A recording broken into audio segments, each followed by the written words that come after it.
Hello everyone, welcome to my channel the knowledge capsule. আজ 10ই December important 10টি current affairs নিয়ে আলোচনা করব। চলুন সময় নষ্ট না করে শুরু করা যাক। প্রথম, 10ই ডিসেম্বর দিনটি হিউম্যান রাইটস ডে হিসাবে পালিত হয়। এবারে theme hour rights our future right now. পরবর্তী, আরবিআইয়ের নতুন গভর্নর হিসাবে 11ই ডিসেম্বর পরবর্তী 3 বছরের জন্য দায়িত্ব নিতে চলেছেন সঞ্জয় মালহোত্রা, যিনি রেভিনিউ সেক্রেটারি হিসাবে দায়িত্বে ছিলেন এর পূর্বে। পরবর্তী, এশিয়ান ক্রিকেট কাউন্সিলের নতুন প্রেসিডেন্ট হিসাবে নিযুক্ত হলেন শ্রীলঙ্কার সাম্মি সিলভা।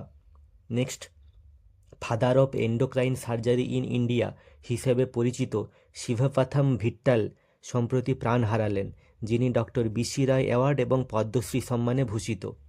পরবর্তী, প্রধানমন্ত্রী হরিয়ানার পানিপত থেকে বিমা সাখী যোজনা লঞ্চ করলেন উমেন এম্পাওয়ারমেন্টের জন্য। নেক্সট, মহারাষ্ট্র অ্যাসেম্বলি স্পিকার হিসেবে নিযুক্ত হলেন রাহুল নারভেকার।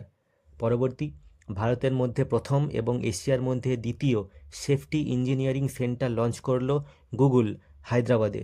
নেক্সট, ফিনান্সিয়াল ফ্রড রুখতে আরবিআইয়ের তরফ থেকে মিউল হান্টার এআই লঞ্চ করা হলো। পরবর্তী, 2000 থেকে 2024 সালের মধ্যে ভারতে ফরেন ডিরেক্ট ইনভেস্টমেন্টের পরিমাণ $1 ট্রিলিয়ন অতিক্রম করল।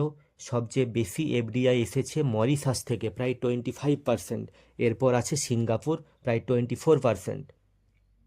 নেক্সট এবং আজকের লাস্ট, 2025 সালে মহিলাদের ব্লাইন্ড টি-20 ওয়ার্ল্ড কাপ হোস্ট করতে চলেছে ভারত। Thank you.